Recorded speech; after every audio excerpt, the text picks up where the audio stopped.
Olá, pessoal, tudo bom? Hoje, na nossa aula número 18, vamos tratar sobre caldeiras, vasos de pressão, tubulações e tanques metálicos de armazenamento que são citados na NR13.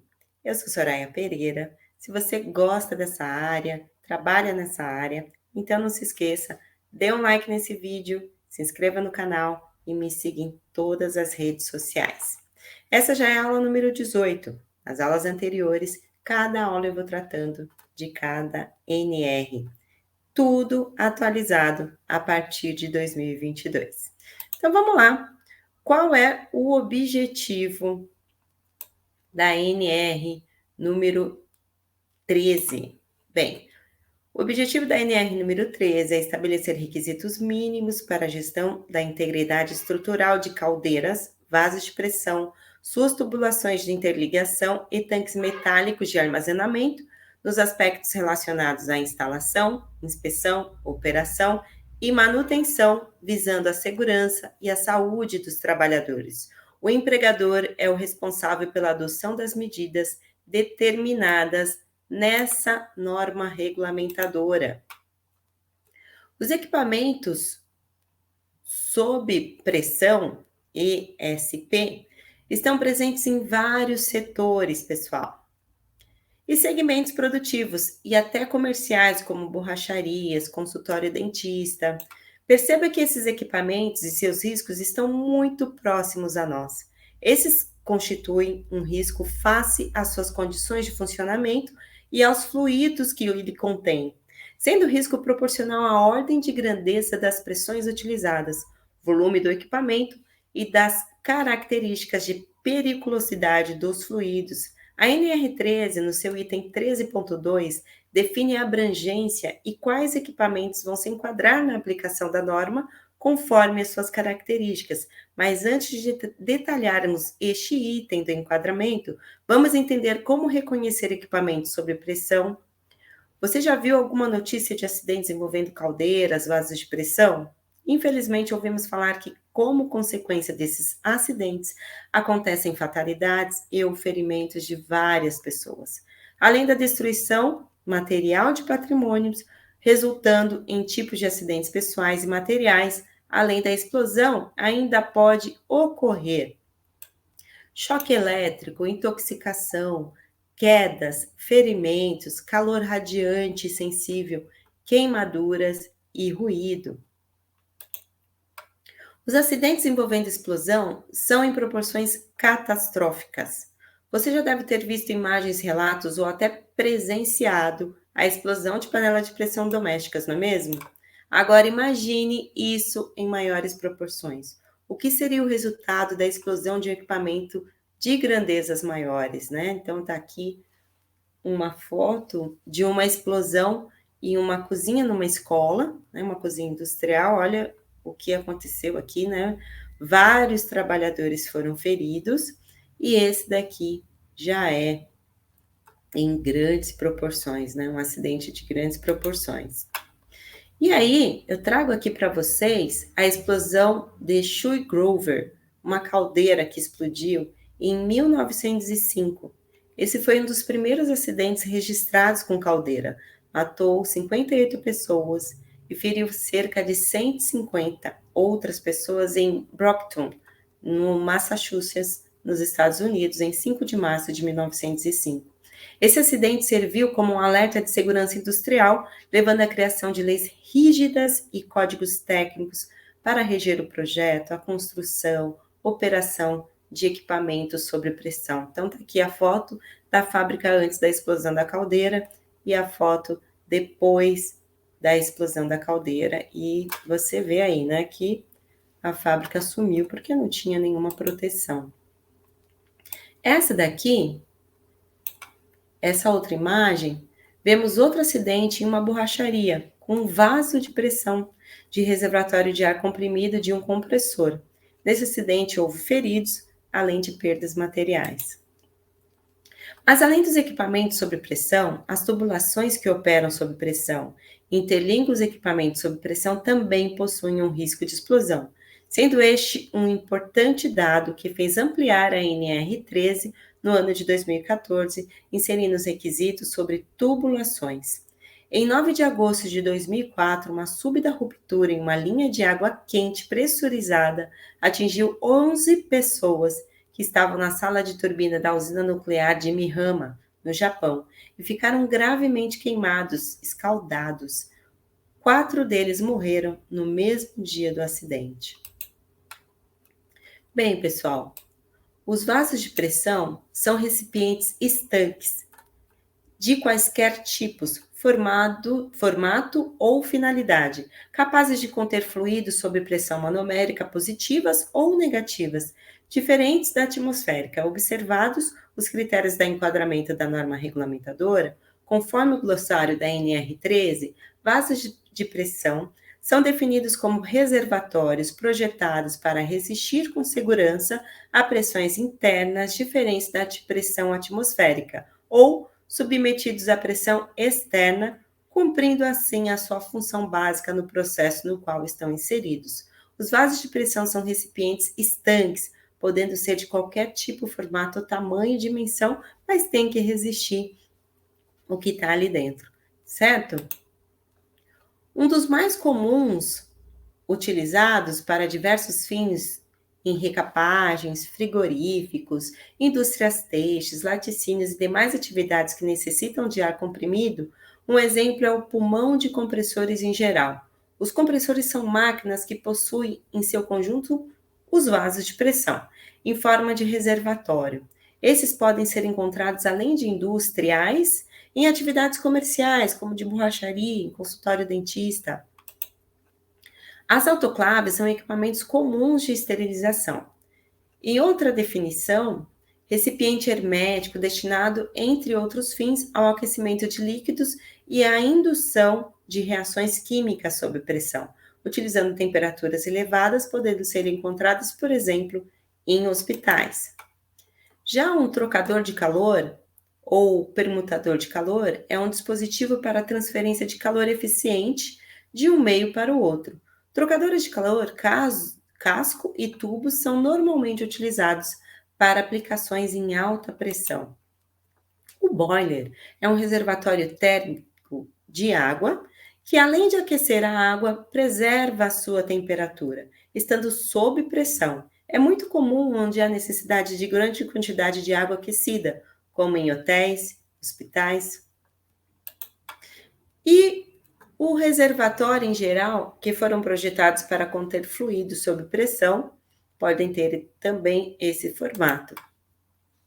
Equipamentos muito utilizados em indústria, por exemplo, em usinas de álcool em açúcar e o cozimento de massas alimentícias, são esses cozedores. E as caldeiras, pessoal, são utilizadas em larga escala nas indústrias, são equipamentos de geração de energia através do vapor. A finalidade de se gerar o vapor veio da Revolução Industrial para mover máquinas e turbinas.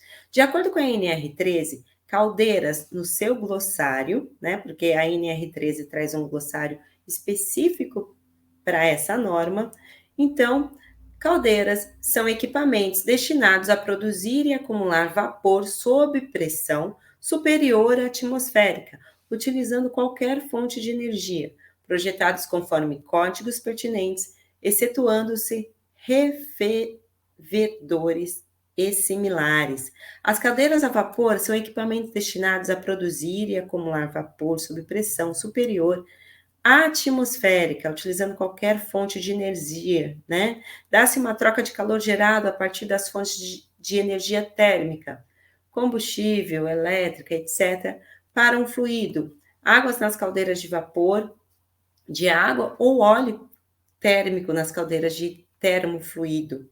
Este vapor, por exemplo, entra na turbina e realiza trabalho para impelir o gerador elétrico, produzindo assim a energia elétrica. Também gera um vapor para várias etapas industriais, onde necessita da aplicação de vapor em altas temperaturas, para as necessidades de cozimentos na fabricação de alimentos, higienização, por exemplo. Tipos de caldeiras, pessoal.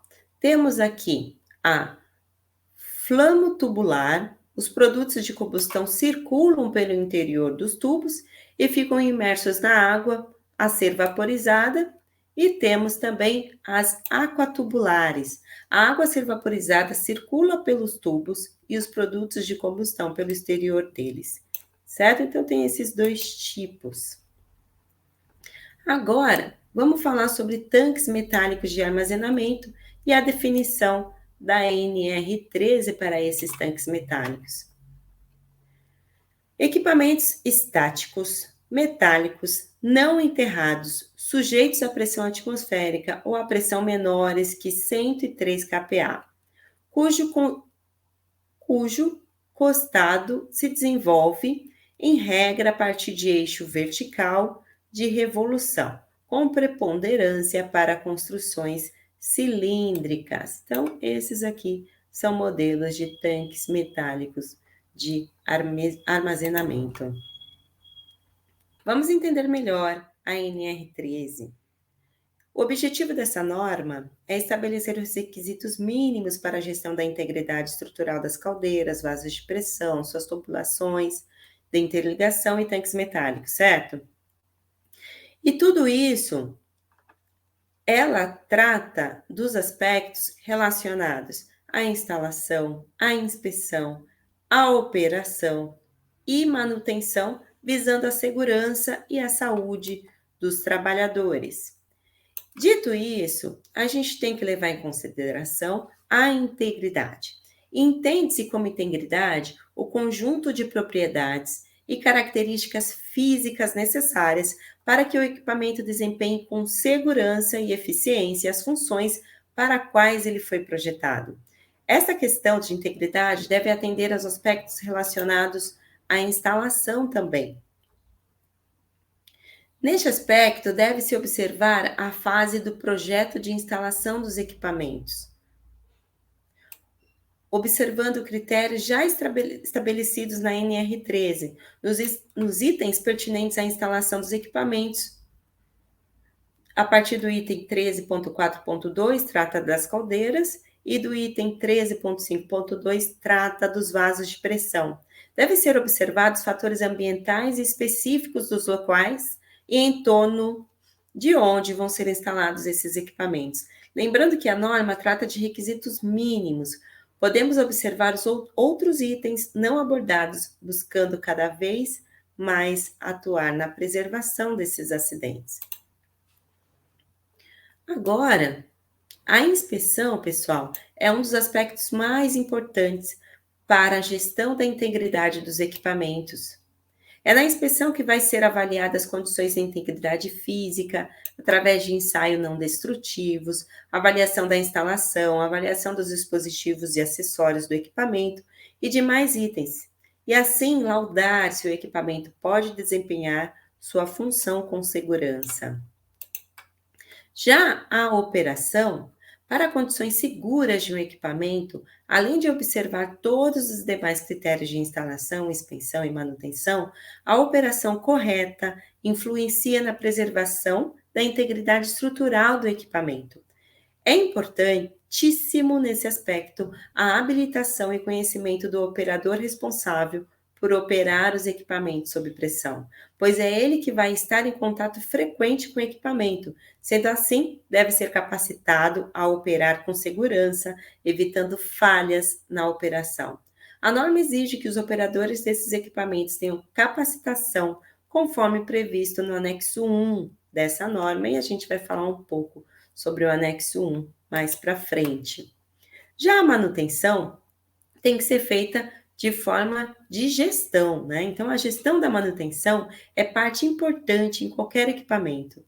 E em se tratando de equipamentos perigosos, como vasos de pressão e caldeiras, a manutenção também deve seguir critérios apresentados na norma e ser acompanhada de profissionais habilitados e capacitados de acordo com a norma.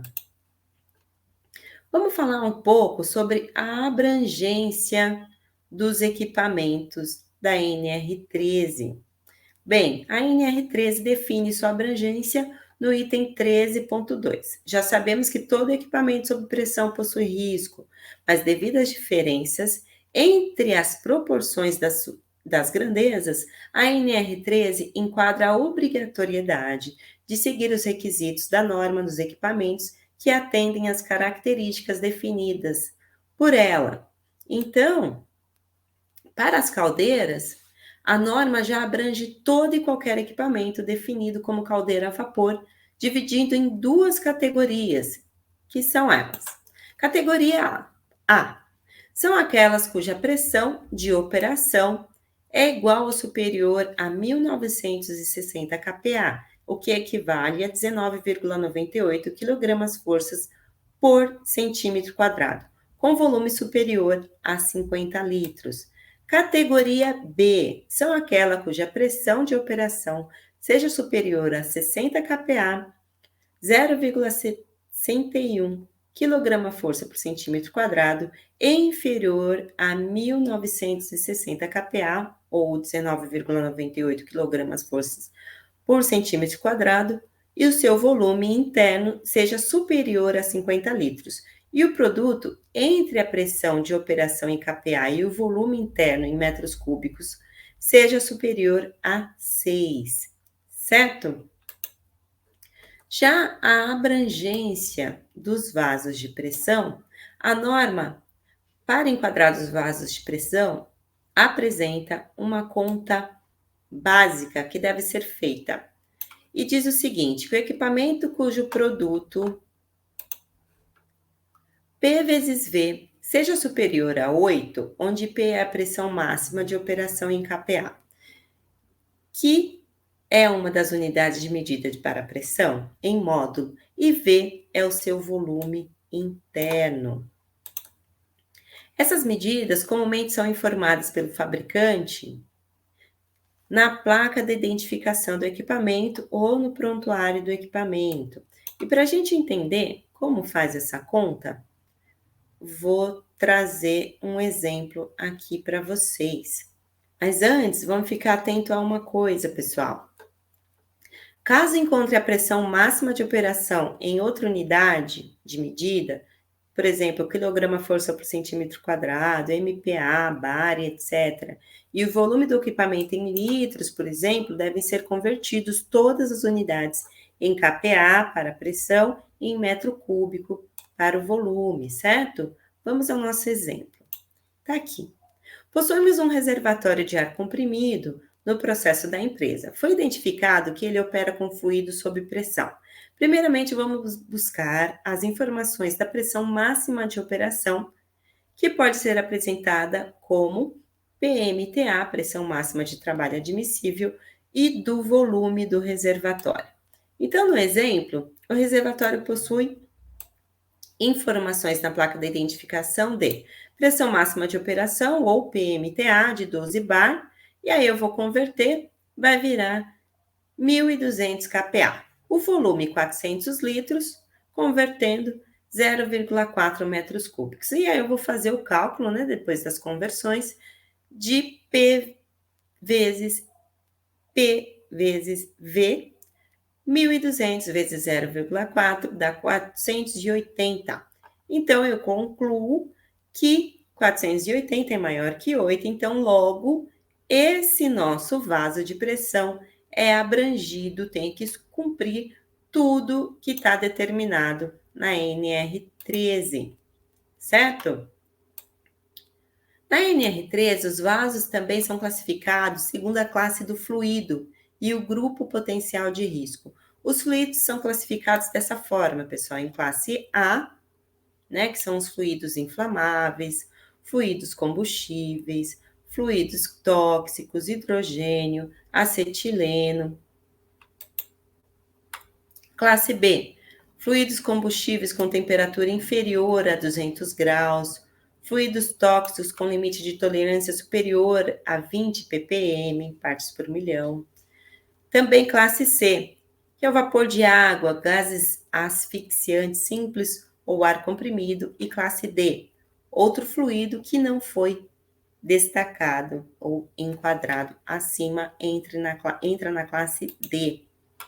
E aí, a classificação dos grupos de potencial de risco é em função do produto P vezes V, certo? Onde P é a pressão máxima de operação, só que agora considera a unidade de medida em MPa, atenção nisso, tá? Em módulo. E V é o seu volume em metro cúbico, reforçando, para definir a abrangência do vaso, a pressão máxima P é a unidade kPa, para a classificação do grupo potencial de risco, a P é a unidade MPa, né? Então, a pressão agora em MPa. E a classificação define as categorias dos vasos em 1, 2, 3, 4 e 5, conforme a tabela do item 13.5.1.2. A definição dos vasos em categoria estabelece o tempo de inspeção de segurança periódico nos equipamentos.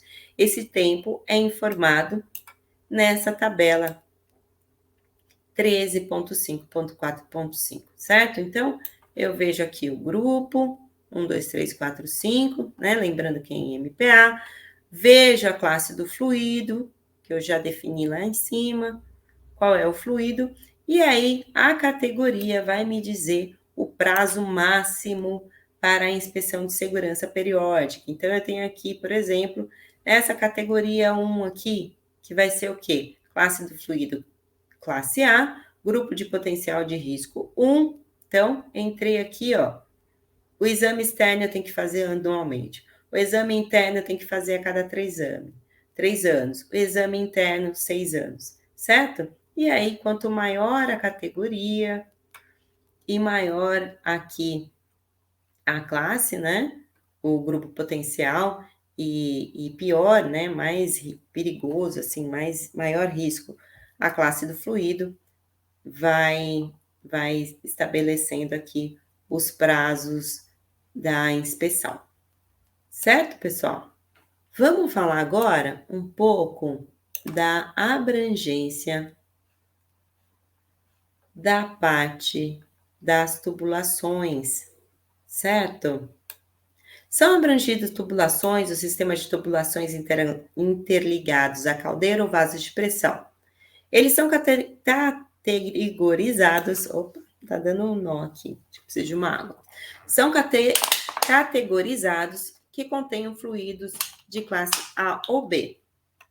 Então, você vai fazer a inspeção de segurança das tubulações, a inicial, a periódica, a extraordinária, vai fazer o teste hidrostático de fabricação antes da operação inicial. Os intervalos de inspeção das tubulações devem atender os prazos máximos de inspeção interna do vaso e da caldeira, que está ligado a ele. Então, o que você fizer ali na caldeira e no vaso, você vai também fazer na tubulação. Sempre observar o limite máximo de 10 anos. O programa de inspeção pode ser elaborado por tubulação, né? Tem que ter um programa, pode ser elaborado por tubulação, por linha ou por sistema. No caso de constatação de risco à saúde e à integridade física do trabalhador envolvido na execução. Na execução, peraí que eu tô tendo problema aqui. Da inspeção, a tubulação deve ser retirada de operação. E agora, a gente vai falar um pouco sobre a inspeção de segurança, tá? Dentre as condições consideradas de risco grave e iminente, o item 13.3.1 da norma já estabelece, especialmente alguns, nas alíneas de A a F. Então, a gente tem, por exemplo, a inspeção de segurança periódica de caldeiras. Considerando uma condição de RGI, o equipamento pode ser interditado por uma autoridade do Ministério do Trabalho e Emprego. Outras coisas que tem que ser observada, né? A ausência ou bloqueio de dispositivos de segurança sem a devida justificativa técnica, baseada em códigos, normas ou procedimentos formais de operação. Tem que ser observada a ausência ou indisponibilidade operacional do dispositivo de controle de nível de água na caldeira. Outra coisa, operação de equipamentos enquadrados nessa norma cujo relatório de inspeção ateste a sua inaptidão operacional. Operação de caldeira em desacordo com o dispositivo dessa norma, né? Tudo isso tem que ser verificado e não pode acontecer. A norma cita em vários momentos, pessoal, sobre o profissional legalmente habilitado, né? Então, quem é esse profissional legalmente habilitado? Para efeito da norma, considera-se um PLH aquele que tem competência legal para o exercício da profissão de engenheiro nas atividades referentes à projeção, a projeto de construção, acompanhamento da operação e da manutenção, inspeção e supervisão de inspeção de caldeiras, vasos de pressão, tubulações e tanques metálicos de armazenamento, em conformidade com a regulamentação profissional vigente no país. Então, é o responsável que vai realizar a inspeção de segurança, além das outras atividades, certo? Então, esse é o profissional legalmente habilitado. No início, pessoal, a norma já é clara quando diz quais são as responsabilidades pela adoção das medidas de segurança, as responsabilidades do empregador, né? Então, ele é o responsável pela adoção das medidas de segurança. Ela fala também que as recomendações decorrentes das inspeções de segurança devem ser registradas e implementadas pelo empregador. Então, tem coisas que devem ser feitas, recomendadas por quem? Pelos profissionais legalmente habilitados. Quem vai ter que fazer essa implantação é o empregador.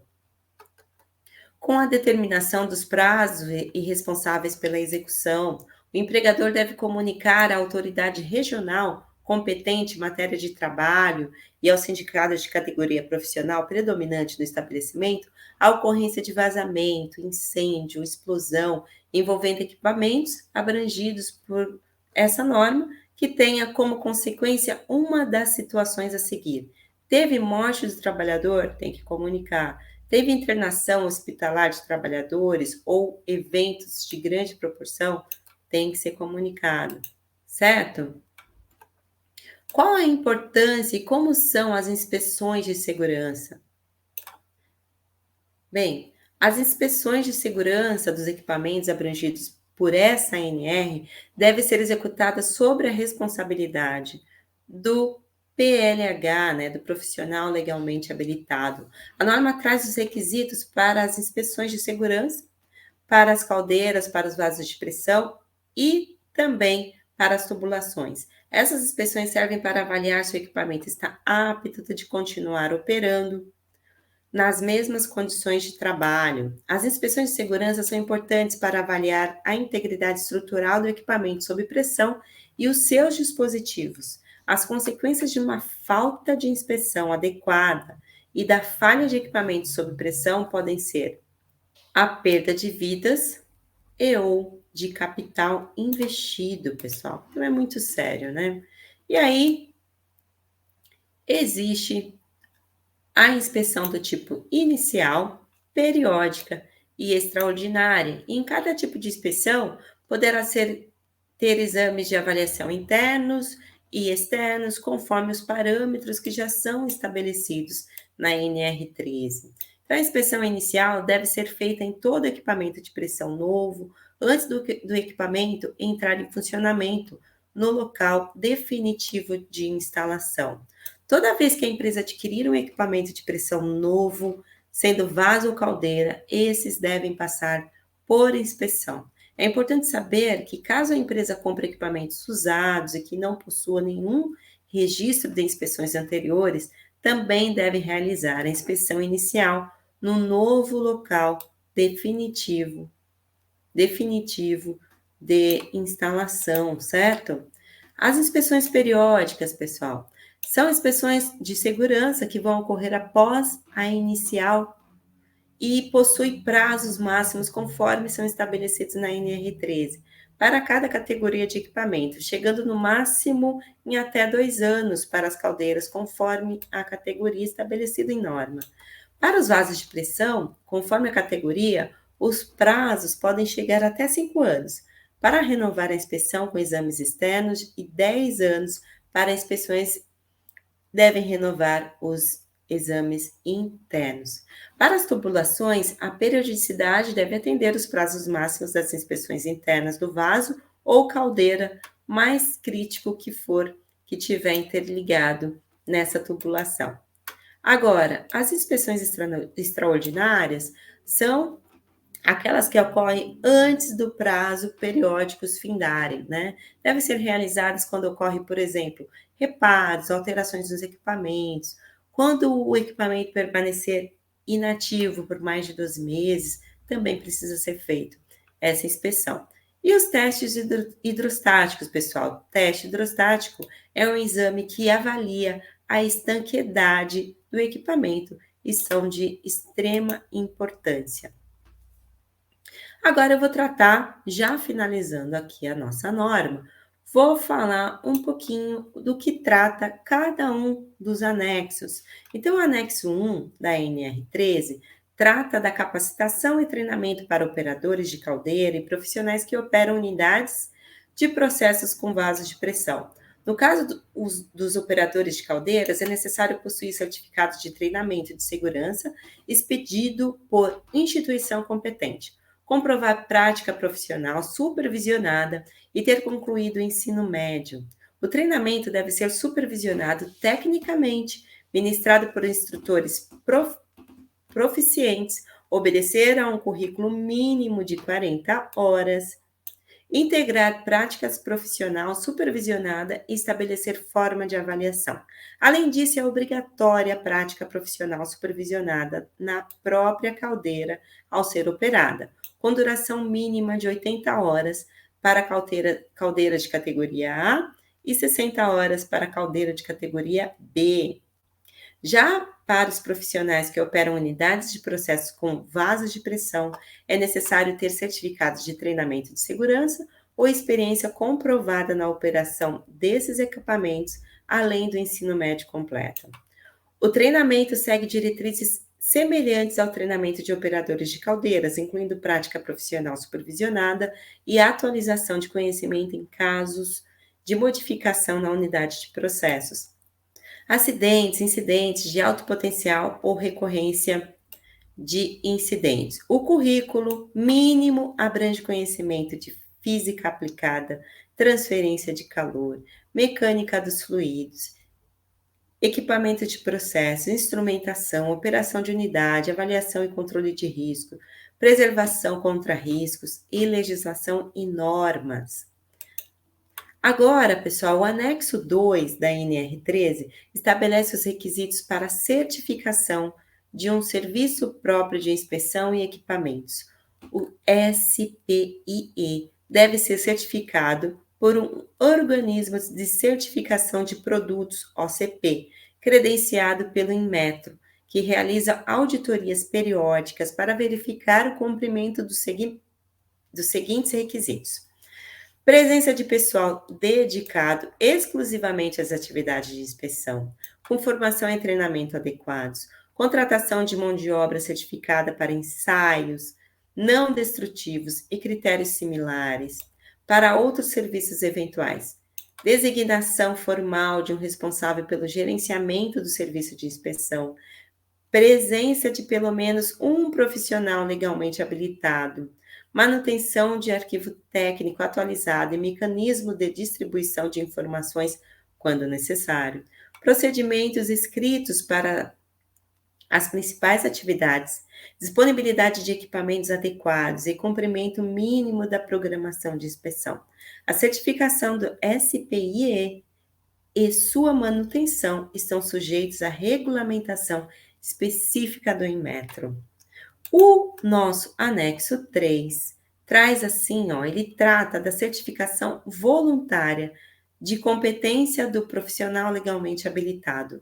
O PLH pode obter o reconhecimento de sua competência profissional por meio de certificação voluntária no âmbito do Sistema Brasileiro de Avaliação de Conformidade, o SBAC, como o profissional legalmente habilitado, certificado da NR NR13, habilitando a realizar atividades relacionadas ao acompanhamento da operação e manutenção, inspeção e supervisão de caldeiras, vasos de pressão, tubulações e tanques metálicos de armazenamento.